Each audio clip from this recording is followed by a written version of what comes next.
death was suicide? Why did the principal initially claim that the victim suffered from psychosis? Why did not the principal file a formal police complaint?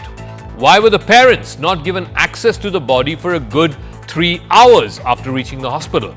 And why has the renovation work started right next to the crime scene exactly less than a week before the investigation has begun? And did the cops list more suspects as post-mortem indicates more than one accused was involved? Is the main accused Sanjay Roy, who's been arrested, being made a scapegoat to shield the others? Let's try and put those questions to our panelists who are now joining us. Shatruppa is spokesperson of the Bengal BJP. Kiran Bedi is former IPS officer, former Lieutenant Governor. Dr. R.V. Ashokan is president of the Indian Medical Association. And Mohammad Tausifur Rahman is spokesperson of the TMC, who will be joining us. I do want to start with you, Shatruppa. What the TMC is saying is, look, the moment this case came to light, the police got involved, the police investigated. Within 24 hours, they found the main accused. They arrested him. He's been remanded to police custody. And now the investigation has been handed over to the CBI. What more would you have the state government do? We want the chief minister to resign, one line. But coming to details, yes, it is very true that the chief minister almost ran to the parents' house and tried to placate them. Even according to her own statement today evening, she's even offered them some money. That, forget about what has happened, the daughter is not going to come back, don't do the investigation, etc. It's all based on her statement. This is not something she told me. Now, our questions are very, very elementary. Why has not the crime scene been sealed? I mean, in the words of the police, I think it would be something like, why has not the crime scene been secured? Why were people not questioned? People who were right there and then for that 4 hours, 6 hours duration, people who were on duty, doctors, nurses, male attendants, grade 4 staff, nobody was questioned. I think you have already said this. Shwandip Ghosh, who's the head of, was the head of Archikot, has made insensitive statements like, why was she there? What was she doing in the night? Whereas this man is supposed to do the roster as to who's going to be on duty when. Of course, he's been immediately removed. And then, of course, within another few hours, he was planted into a different hospital. And then Trinamool spokespersons have even told me on a channel that why are you objecting? This is all because of service to mankind. Well, the service to mankind has even, when it comes to the notice of the High Court, who said that, I mean, how powerful can a person be that the government of West Bengal is compelled to compensate him with a job immediately within 24 hours. Zaka, I don't think even you would get a job so fast. It's incredible. Now, having said all this... Well, I also wouldn't preside over the sexual molestation and murder of a female colleague, but that aside, go on. I am sorry. This was a bad comparison, but all I'm trying to tell you is that the way he was taken out from one to protect him and put into another hospital, that has even caught the eye of the High Court. Now, that is serious. Okay. Now, the other thing is, you were talking about the number of injuries and the wounds on the girl's body. You have, of course, you already know that there have been a minimum 2 kinds of semen which has been found. These people are rejoicing about one Sanjeev Rai, who they have, suddenly picked up from nowhere. Apparently, the Bluetooth was kept. I am no Sherlock Holmes. I am just saying all this based on the TV cameras, whatever they are showing. This is hitting the people of West Bengal. Okay. Why? Why would you not take basic DNA samples and match it with the people on duty? Today, even the Chief Minister has said, no, she's done all that. When she's got the police to do that, nobody in West Bengal knows. Okay, so let me ask Mohammad Tausifur Rahman, the role of the principal is certainly under scrutiny. Why did he initially claim that the victim had committed suicide and that she was suffering from depression and psychosis?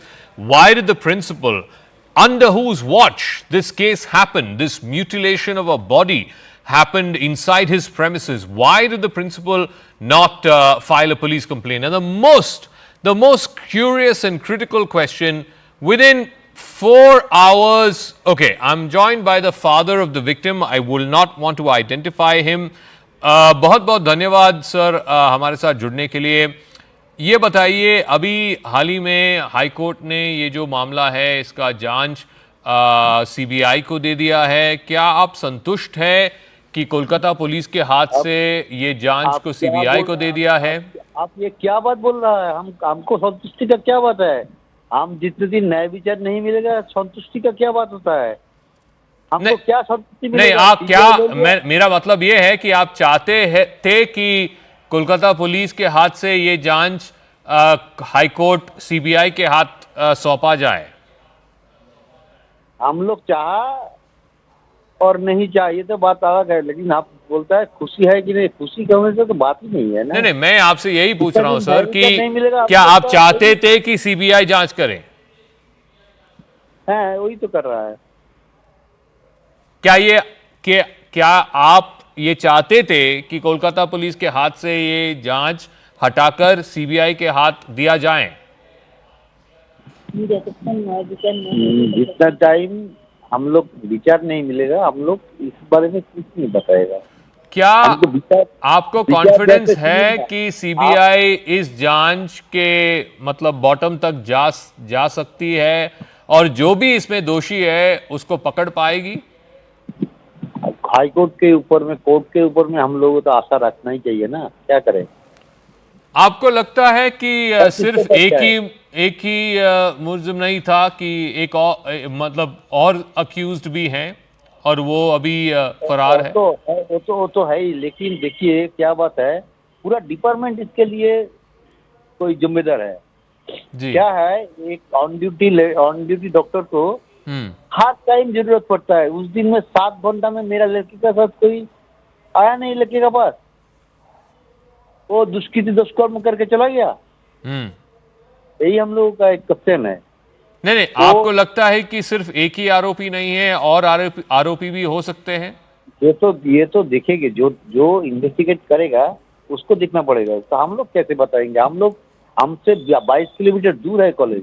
नहीं, आपका संशय क्या है कि और भी आरोपी हो सकते हैं या नहीं?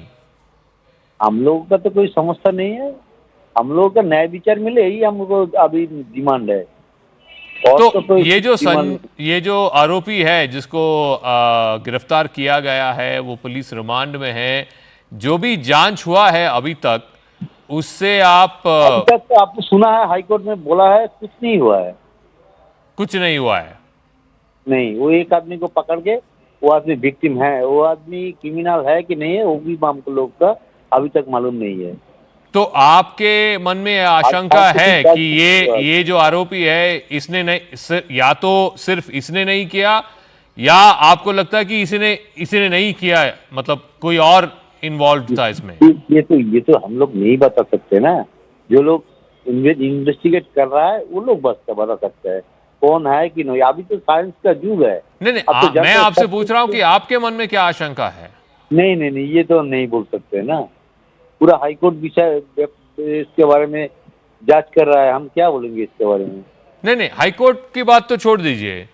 ये जो केस हुआ है आपकी बेटिया के साथ, जो भी हुआ है मतलब बेहद गलत हुआ है, इसके बारे में क्या आशंका है? आपको लगता है कि जो राज्य सरकार है वो किसी को प्रोटेक्ट कर रही है? सुनिए ना, आप लोग है, मेरा राज्य का मुख्यमंत्री है, देश का प्रधानमंत्री है, ये सब देखने के लिए राष्ट्रपति है, राज्यपाल है, प्रशासन है, कोई ना कोई तो कुछ हाल और कोर्ट भी है, कोई ना कोई तो किसी ने को हाल निकालने का कोशिश करेगा ना। तो आपको लगता है कि जो भी ये जो संस्थाएं हैं वो ये सच को ढूंढ कर निकालेंगे कि क्या ये जो आदमी गिरफ्तार है सिर्फ वही इन्वॉल्व था कि और भी लोग हैं? ये तो हम क्या बोला, कोई ना कोई तो किसी का ऊपर तो हम लोग का हिम्मत भी रखना है, आशा भी रखना है। ठीक है, आपको हिम्मत भी रखना है और आशा भी रखना है। बहुत बहुत धन्यवाद। I have no words to say to the father of the victim in this case. He's just hoping that whether it's the CBI or whatever investigation is carried into this case, that whoever was responsible for this absolutely incomprehensible fate that was meted out to this young doctor, he is brought, or if there are multiple persons, and they are brought to justice. Let me go to Mohammad Tawseefur Rahman. You heard the father of the victim. I mean, what would you say to him? He doesn't come across as somebody who is confident with whatever the state government has done in the last 4 or 5 days. He seems to give the impression that, given the nature of the injuries, given how grave it was, how damaging it was, more than one person carried out the attack.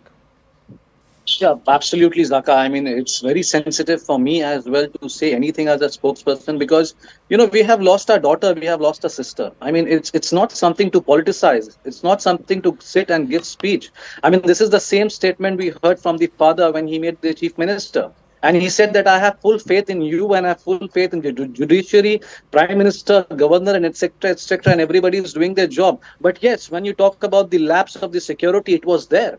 I mean, no one can deny that. But at the same time, I mean, beside getting out a point and getting near to the justice, I mean, the whole thing is getting politicized. I mean, if you speak to the protester who was sitting outside, my brothers and sisters, all these students, I mean, they never complained about anything. They just said that we need justice.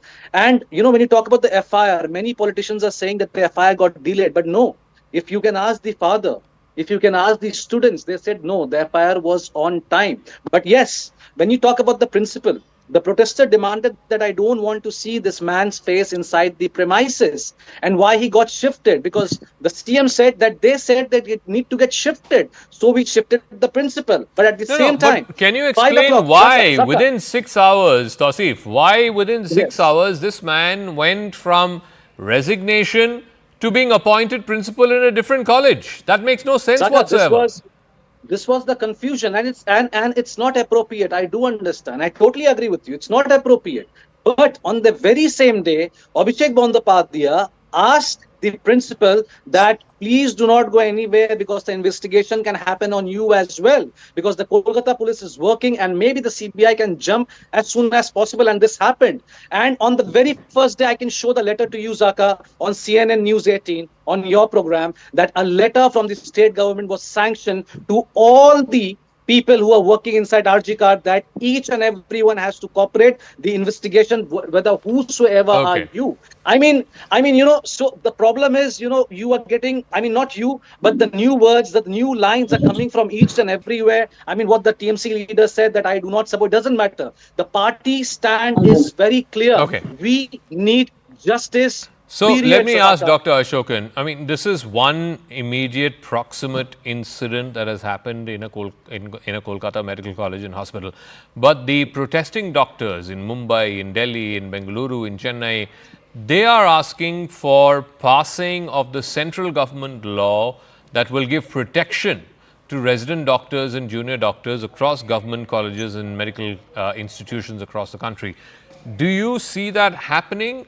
Because at the end of the day, it is unfathomable to me that a lady doctor, junior doctor, who is doing her job inside her work premises is subject to this kind of brutality, rape and murder at the work premises. The job of ensuring safety and security is that of the state in those institutions, because it's a government medical college, it's not a private medical college. We have 25 legislations against violence on doctors, and none of these state legislations have any teeth. They have not convicted anybody who has done violence, which has been prevalent on the doctors and hospitals for the past 2 decades. A central law is a must. That is the common minimum demand that we would accept. And it has eluded us for the past 2 decades. And this time, I am sure that there is no choice, but this has to be passed. One, the medical profession across the country is consolidated and is determined. Two, the detailed nature of the crime and the very brutality has moved the entire nation. It's not the medical fraternity. It's about our daughters who are becoming doctors.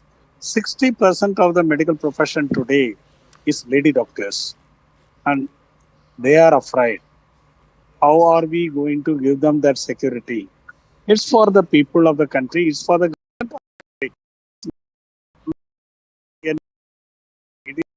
of the country to ensure that this protection is given to all the doctors, especially lady doctors in their workplace. Let me ask Dr. Kiran Bedi, as a former IPS officer, former Lieutenant Governor, you heard Dr. Ashokan of the IMA. He says there are about 24 state legislations which offer these protections to doctors, but they are no good unless there is a central law. How would you speak to that concern? I believe the central law was brought a couple of years back in Parliament. For some reason, the government was not able to pass that law, and now there is renewed pressure on the government. So, why is it that despite state laws existing, Dr. Bedi, that the safety of women doctors in their workplaces is not guaranteed, like we saw in the Kolkata case? Zaka, as far as I know, the value of the law is in its enforcement. How do you enforce it? Who enforces it? How qualitatively enforces it? How justiciably it enforces. It's not a question of absence of law. It's a question of existing laws not being enforced to the hilt. I think that's the point. Having one more law can only strengthen the legal system. But the question is, existing laws need to be enforced first. And how were they being enforced? How were they being respected? Is the question. But doesn't it appear odd to you, Dr. Bedi? Here was the accused is a police civic volunteer. He was allegedly wearing the uniform and the insignia of the Kolkata police. He had access to all the departments, all the areas of this government medical college. And at 3 a.m. in the morning, after the friends of this victim left the seminar hall, while she was on duty, while she was at work, this man walks into that room, and that floor does not have CCTV. Every other floor has CCTV, and he's able to carry out what he did. I mean, surely I can't understand for the life of me how he can get away with it unless there is some political patronage. Two people, I believe, have to answer for this. One is, because he's a police volunteer, what does the police department say about it? Mm-hmm. Who allowed the access to him? Who was he? I think only the police department can answer, and we do not know still. At least I haven't come across the police response to it. If it is, then we need to know it.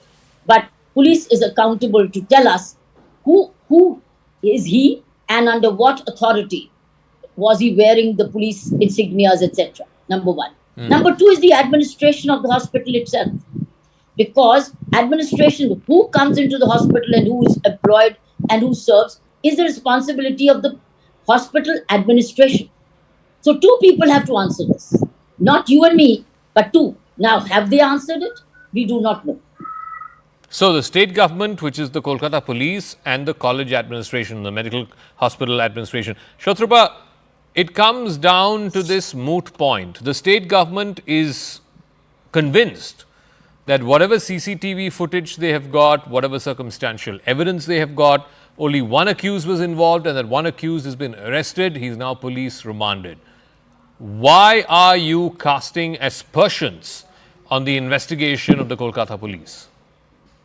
Zaka, to answer your question, I will actually have to refer to what Madam Kiran Bedi said, that there are two people who need to answer. One, the hospital management, which is directly under, because you said it's a government hospital, it is directly under the health minister.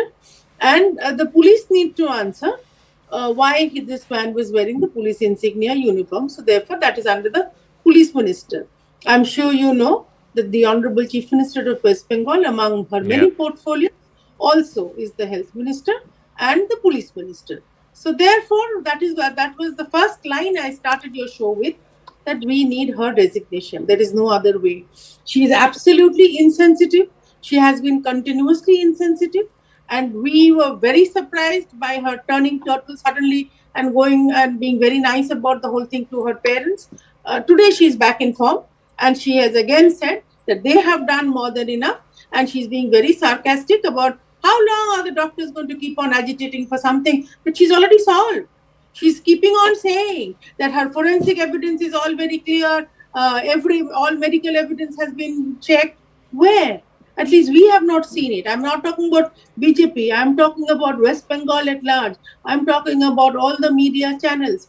Have you seen any kind of forensic evidence being matched with anyone at all except one Sanjeev Rai? You know, as a somebody, I mean, you don't have to be high up in the police, you don't have to be a great detective to understand that the number of injuries and the kind of injuries that this girl has been inflicted to, minimum, there should be more than one person. So, Tausif, respond to that. How is it that the gravity of the injuries that the victim suffered, there are unconfirmed reports now of 150 grams of semen being recovered from the crime scene. Those are unconfirmed. I want to underline that. These are not something that CNN News 18 can confirm or vouch for. And the most important thing, everywhere in the college premises, the CCTV is working, except in the floor where the crime scene is, where the seminar hall is.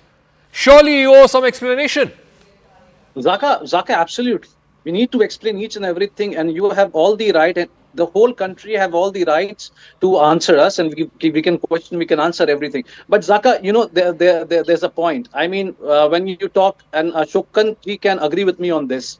I mean, people like Sanjay Roy, whether he's from civic volunteer or police or just a volunteer, I mean, such touts, Ashokanji, I hope you're listening to me. You know, you will find in each and every medical college, each and every government hospital where they are doing brokery. I mean, people like Sanjay Raut and a tout like him, it's nothing new. I mean, we are there. I mean, we have seen this earlier as well. Regarding the CCTV camera, of course, it's a flaw. I mean, it's a security lapse. I mean, no one can be spared. I mean, the whole Arjikar Institute faculty should be grilled and should not believe whatsoever. Whoever is he, the principal, superintendent, or politician, you think the politician will be spared in West Bengal? No, sir. No one will be spared, because it is not about TMC, BJP or Congress. We have lost our sister and daughter. I mean, you can't politicize such things. But can you explain, and I have 30 seconds to wrap up, Tausif, why the principal who was removed from his post, he resigned on the morning a couple of days ago, and within 6 hours, he was reinstated as principal of another college. It just beggars belief. No, Zaka, I mean, you know, if you see it in a different angle, he never resigned from there. You know, the students demanded his resignation from this particular college. And Mamata Bandyopadhyay exactly did in half an hour. I mean, why don't you ask a normal protester who's sitting outside, and they will say, yes, this was our demand to remove him. I'm not sure the protesting doctors. All right, 30 seconds, Shatrubha. I'm not sure the protesting doctors buy that argument that he was removed from one college and posted to another. Nobody will buy that. Yeah, nobody's buying that. And Yeah. Zaka, just 2 minutes. No, I got to wrap up. Has been a serial offender. He was chased out of the college a few months ago. All right. And he's back. I got to wrap up. Thank you very much to all our guests. I will see, and we will follow up how this story plays out in Kolkata, because I think this is an inflection point. A lot of people are comparing this to Nirbhaya 2.0. And I hate to say this, you know, back in 2012, when that unfortunate and absolutely tragic and horrific crime happened, the entire nation came together. We changed the laws. There was fast-track courts. But ever since then, admittedly, every few years there are cases such as this which come to light, and it completely, utterly shakes our conscience, but we don't seem to be able to put an end to it. We don't seem to be able to, our system is not able to put an end to violent crimes against women. Earlier today, I spoke with the advisor to the central government, Kanchan Gupta. He says there is a challenging task before the CBI to try and fast-track justice. There is a clear attempt, according to him, to destroy the evidence and to whitewash the crime. This is Kanchan Gupta, is the senior advisor to the INB Ministry of the central government. I'm now joined by Senior Advisor to the Ministry of Information and Broadcasting, Mr. Kanchan Gupta. Thank you very much, sir, for speaking with us here on CNN News 18. We saw this in 2012 when Nirbhaya happened, and now many people are calling this Nirbhaya 2.0. How and why do you believe that this time would be different? That we keep talking about, you know, safety for women in public spaces, in workspaces, etc., better laws, better investigation, better policing. But it seems like, you know, it's almost episodic. We go from one case to another. Why do you believe this time it's different? Well, a very simple answer to that would be that there is no fear of the law.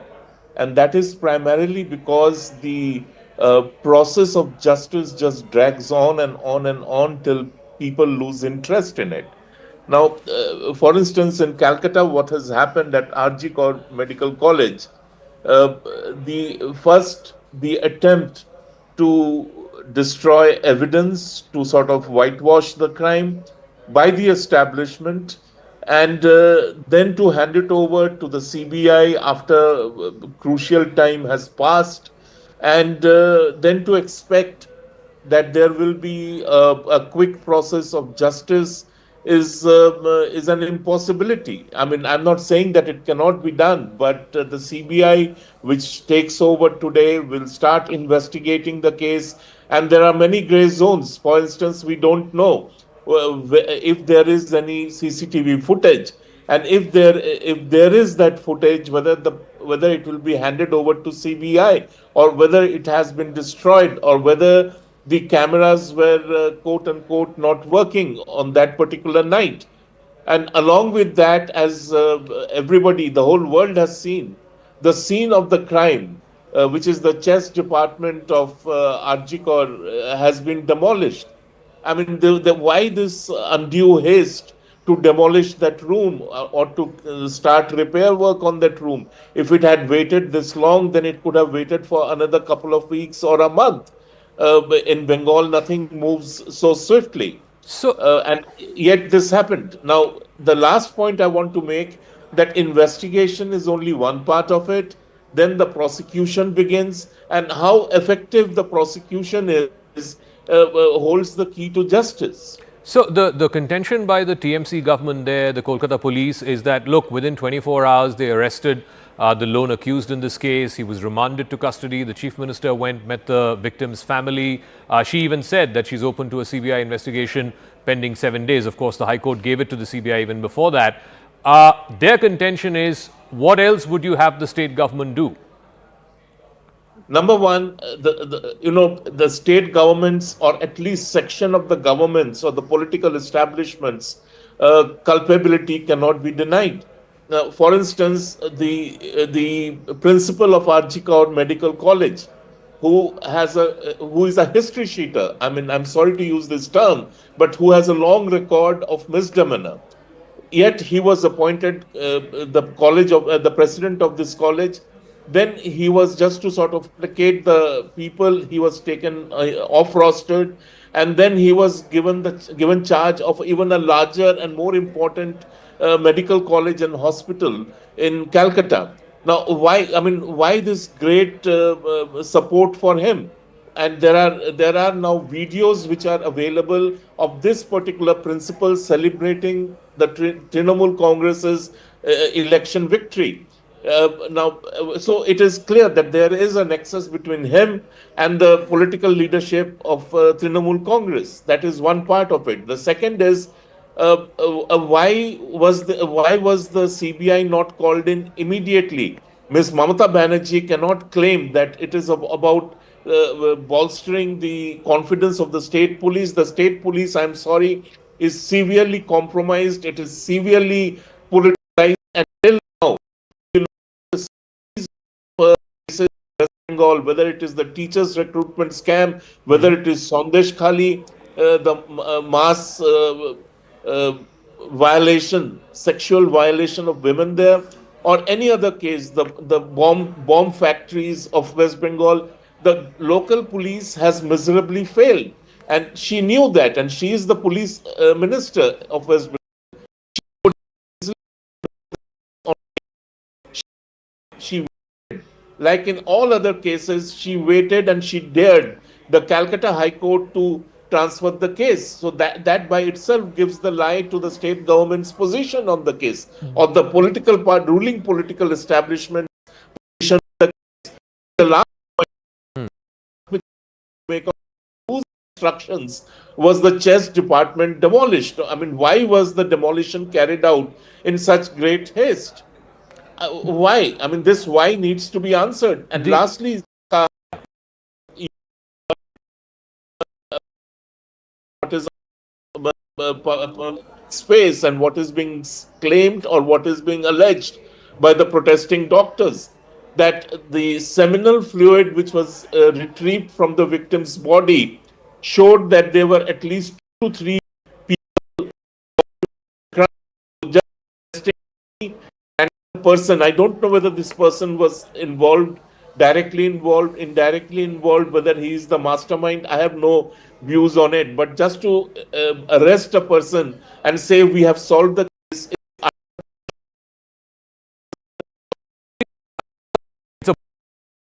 That the TMC and people associated with the TMC are raising is that, look, this is an attempted broad brushing by the BJP and its supporters, that look, West Bengal, when it comes to crimes against women, has a better record than UP or Rajasthan or Madhya Pradesh. Calcutta is one of the safest cities for women. So this attempted broad brushing is again something that they're saying it's only because it happens to be an opposition ruled state. How would you counter that?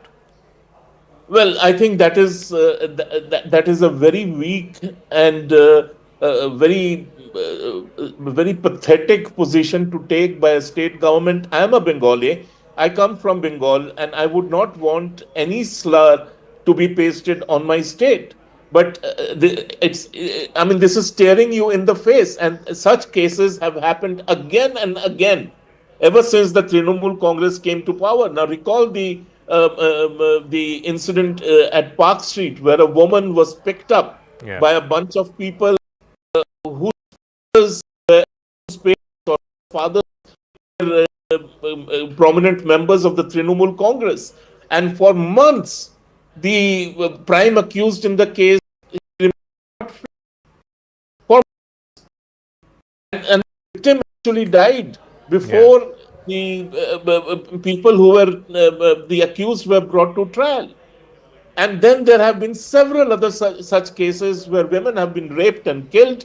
And if the Trinamool Congress wants to deny that, they are welcome to live in denial. But the people know. And as far as crimes against women are concerned, the National Police records, the statistics show that West Bengal is very badly off on safety and security of women.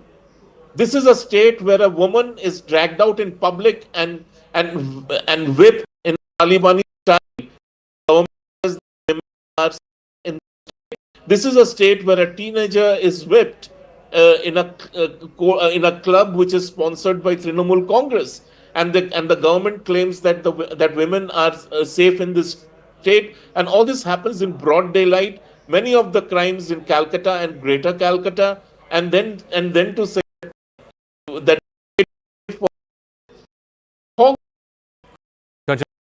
Thank you very much for joining us with your thoughts and your perspective.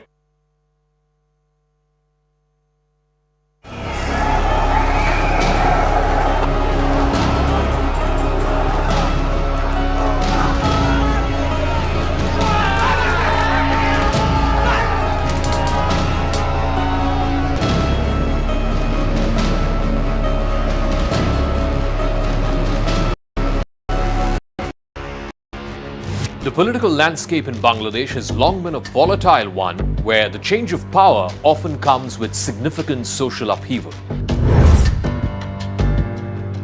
One of the most alarming consequences of these power shifts has been the recurrent targeting of minority communities, particularly Hindus.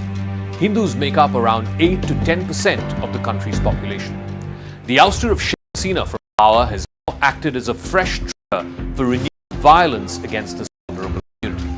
We have seen since the 5th of August, when Hasina was dramatically forced to flee her country, the number of attacks against Hindu minorities has crossed over 100 across Sheikh Hasina, the leader of the Awami League and the longest-serving Prime Minister of Bangladesh, has been a significant figure in the country's political stability, particularly for minority rights. Under her leadership, there were efforts, although she was accused of being inconsistent at times, to try and protect religious minorities, including Hindus, from the kind of communal violence that has periodically plagued Bangladesh. Bangladesh has seen systemic targeting of Hindus, particularly during these upheavals of power, First, when Mujib was assassinated, and then the army took over, and then eventually from the army to when it made the democratic march. At different points of time, at different intervals, when there has been a shift in power, there have been targeted attacks against minorities. However, even during Sheikh Hasina's tenure, over the last 15 years, which was also marred by accusations of authoritarianism and human rights abuses, what it ended up doing is creating a polarizing environment. And that environment meant that minorities, Hindus, are all the more vulnerable. Fear among Bangladesh's Hindu community is not unfounded. Historically, whenever there's been a significant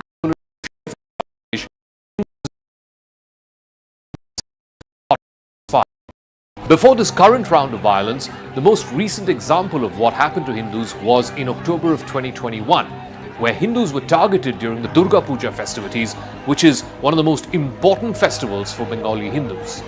The violence was sparked by a social media post back then, which allegedly showed disrespect towards the Quran, and that led to widespread riots across Bangladesh. In the aftermath, Hindu temples were vandalized, homes and businesses were looted, and several people were killed. The violence spread to over a dozen districts, affecting thousands of Hindus and came under attack for doing it to protect these Hindus. Also, if you wind the clock back 20 years from then, back to the 2001 general elections, when the Bangladesh Nationalist Party, allied with Islamist groups, came to power. In the aftermath of that election victory, there was a sharp increase in attacks on Hindus, including looting, rapes, and destruction of temples and homes. Now, with the BNP, the same party, looking to come back to position in bid to return to power after the next general elections, Bangladeshi Hindus are feeling vulnerable yet again. If Sheikh Hasina's government were to be replaced by a coalition that is similar to what came in 2001, a combination of the BNP and the Jamaat-e-Islami, there is a significant risk of a repeat of such violence. The opposition, the BNP and its Islamist allies, have a history of using religious sentiment to galvanize their base, and this often comes at the expense of minority communities. The rhetoric used and it paints the minorities as the other and blames them for the country's economic woes. The rhetoric easily translates into violence when these groups come to power. The situation for Hindus in Bangladesh is also increased sharply by broader regional dynamics, particularly the relationship between Bangladesh and neighboring India. Sheikh Hasina's government had maintained very good relations with India, which has been a lifeline for Hindus in Bangladesh. A change in government will naturally lead to a deterioration in these regions, and that makes the situation even more precarious for the Hindu community. Anti-India sentiment is often conflated with anti-Hindu sentiment, making Hindus an easy target. Moreover, the global rise of religious nationalism in the form of pan-Islamic global jihad further complicates the situation. As Islamists in Bangladesh become emboldened by their counterparts in West Asia and in other parts of the world, the Hindu community faces an increasingly uncertain future. Social media and other forms of New Age communication have made it all the more easier to spread hate and to organize attacks.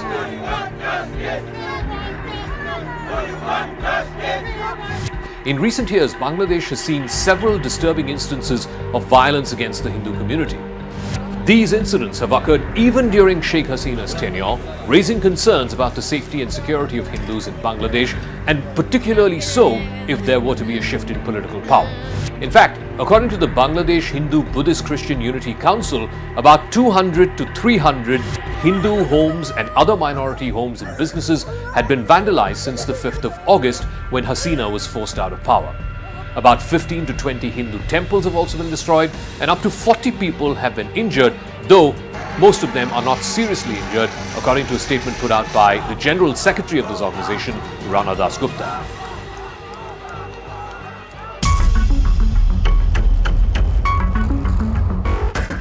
In fact, the Hindu groups have also written a letter to the new interim chief of the Bangladesh government, Nobel laureate Professor Muhammad Yunus, that according to their count, 205 incidents of persecution of minorities have happened since the 5th of August. In response to this, Professor Yunus visited the famous Dhakeshwari temple, one of the most famous Hindu shrines in the capital Dhaka. He met the religious minority groups there and he assured them that his government will do everything in its power to protect minorities. He also said that in Bangladesh, rights and freedoms are the same for every citizen, irrespective of their religious persuasion.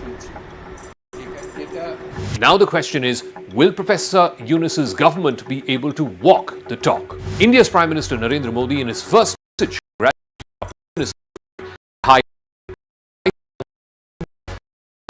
extra protections for this vulnerable community, who of course have become even more susceptible to attacks after Hasina's ouster from power. And just this week, Vivek Ramaswamy has become the first mainstream American politician to raise the issue of targeted attacks on Hindus in Bangladesh.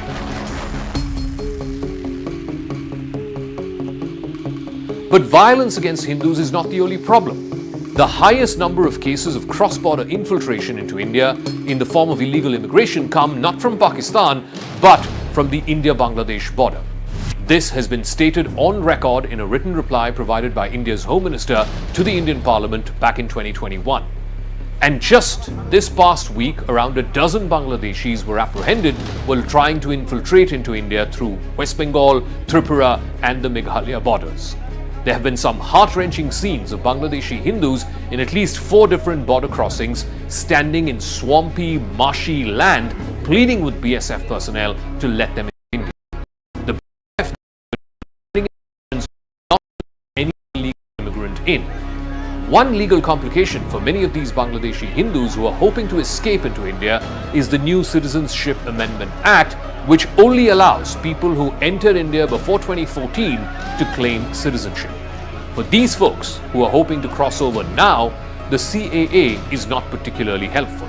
There have been Bangladeshis who crossed in the past months.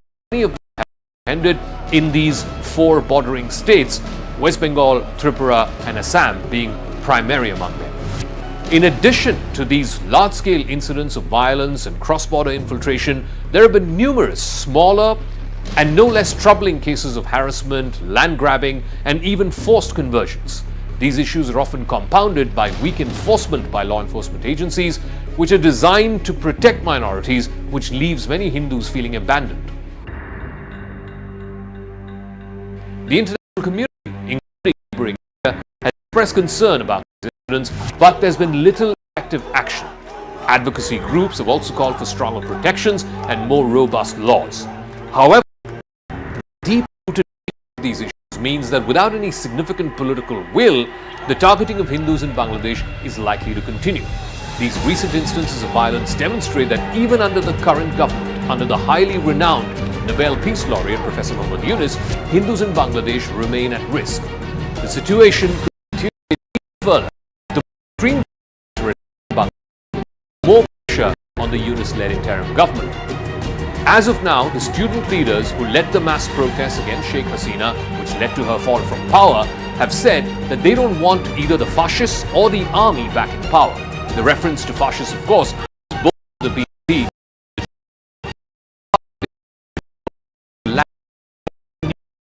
politics, one in which it is willing to shed the baggage and the divides of the past and turn a new leaf, create a new Bangladesh, a second liberation.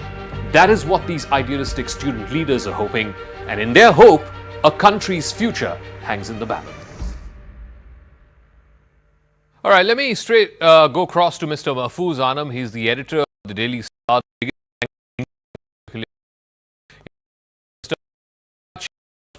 On CNN News 18. How would you describe the situation in Bangladesh as of right now? Particularly, the cause of concern here in India is the situation of the minorities. So how would you describe that? Well, situation of the minorities are much under control. It had been some, very unfortunate incidents a few days ago, but it's absolutely in control now. As of today, we now yet. I do want to ask you, Mr. Anam, because just yesterday when the interim head of the government, Professor Yunus, met with these minority groups, some of those groups were suggesting that there have been more than 200 attacks on minority institutions, businesses, homes, etc.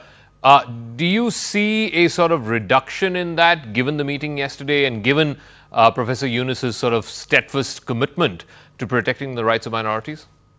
Well, first of all, let me assure you that definitely there's a determination now, not only of the government, but of the media, of NGOs, of civil society members, of volunteers. You must have also heard that even a religious party like Jamaat-e-Islami ended up protecting temples. So yes, we have responded very well, but it is sad that these things occur. I do want to ask you, in the history of Bangladesh from 1971, every time there's been a power shift from Mujibur Rahman to the army, from the army to democratic politics as we saw in the 90s, and then of course in the noughties when from the BNP we had the transfer of power to the Sheikh Hasina regime for 15 years.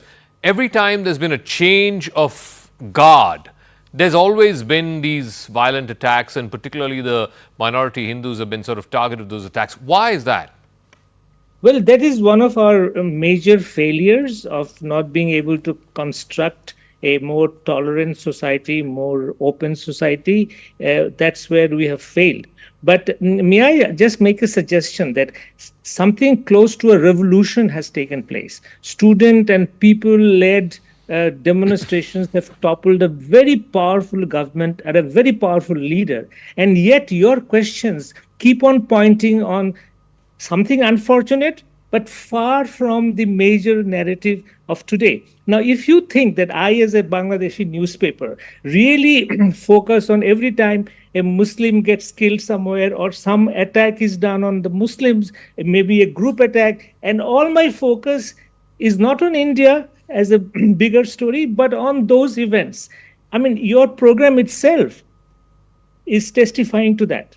I do want to ask you what the way forward is, because, you know, there is a sense that an anti-India sentiment, for whatever it's worth, is being conflated into an anti-Hindu sentiment. And the longer that Sheikh Hasina, the former leader, the former leader, if I may finish, the former leader who is, you know, in refuge here in India, and I'm not sure that was exactly the plan, the longer she continues here, the more India becomes an object of attack, and thereby extension, Hindus become an object of attack.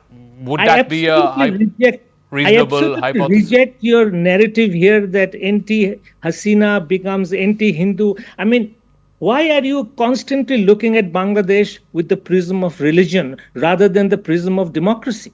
No, only because Hasina continues to seek refuge in India. Had she not been on Indian soil, it would have been a completely different narrative altogether. I don't think so, sir. The Indian media has focused on the Hindus only and only.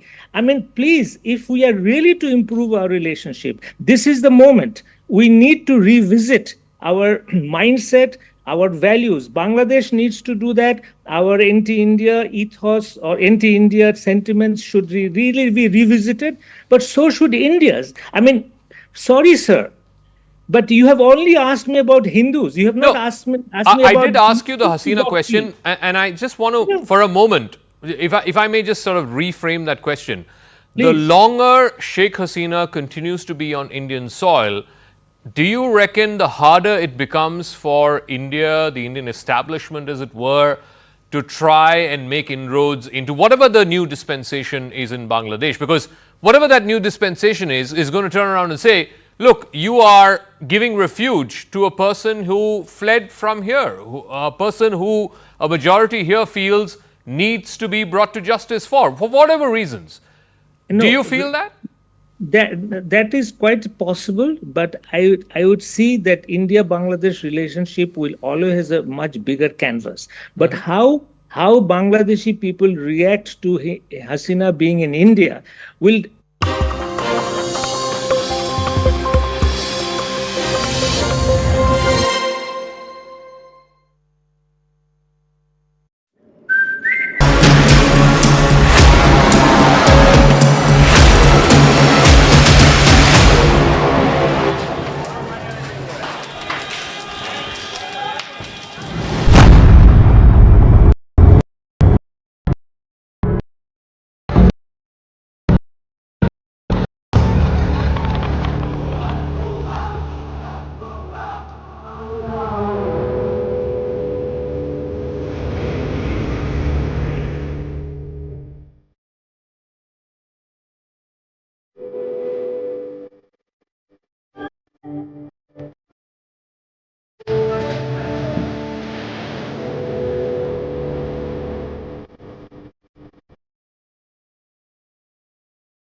Thank you for making us proud.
Hello, Namaskar. This is First Post and you're watching Vantage with me, Palki Sharma.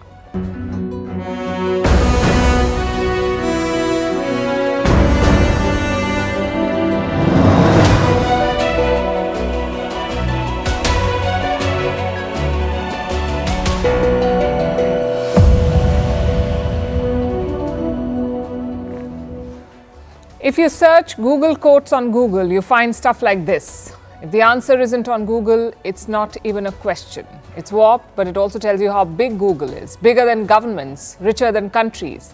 Now, the US government wants to break it up. It says Google search is a monopoly. It should be broken. If that happens, it will be unprecedented. But how does this work? And what does it mean for other tech giants? We'll discuss all of that. In India, another tech giant is making news for offering 20,000 rupees as starting salary to engineering graduates. Is this a case of techies being underskilled or underpaid? Maybe both. In Japan, the Prime Minister is stepping down and exposing the political rot in the country. In Israel, America is handing out both criticism for the war and weapons to fight it. In Ukraine, the Battle of Kursk could prove to be the turning point in the war. We'll tell you how. In Thailand, the controversial court has dismissed another prime minister. In Myanmar, China's top diplomat is visiting and pushing the junta towards a ceasefire. In the UK, the infamous British Museum broke the law, leading to thefts in the Museum of Loot. In Africa, the Mpox epidemic is spreading and breaching international borders. And what are your thoughts about a cat tax? We'll tell you about it and other bizarre taxes. The headlines first. Indian Prime Minister Narendra Modi meets Foxconn's chairman. The discussions focused on the Apple supplies investment plans in India. Prime Minister Modi also highlighted the opportunities in India for futuristic sectors. Taiwanese giant Foxconn is the world's largest electronics contract manufacturer. Kiribati votes in a key election. The polls are a test of its pro-China government. The Pacific Island nation broke its ties with Taiwan in 2019. Kiribati is strategically important, but the US and China have been vying for influence over it. South Sudan mulls holding long-delayed elections. Its president meets political leaders to discuss the issue. The elections have been tentatively set for December this year. 13 years ago, South Sudan got its independence from Sudan, but the world's youngest country is yet to go to the polls. EasyJet cancels more than 200 flights to and from Portugal. This comes ahead of a strike by its cabin crew based in the country. The three-day strike was announced in late July. The crew members of the British budget airline are demanding better working conditions. And fast fashion has a dirty secret. South Korean authorities find toxic substances in Shein, Temu and AliExpress products. Possible carcinogens were found in shoes and nail polish. These Chinese giants are under scrutiny in many countries. It's because of their business practices and safety standards.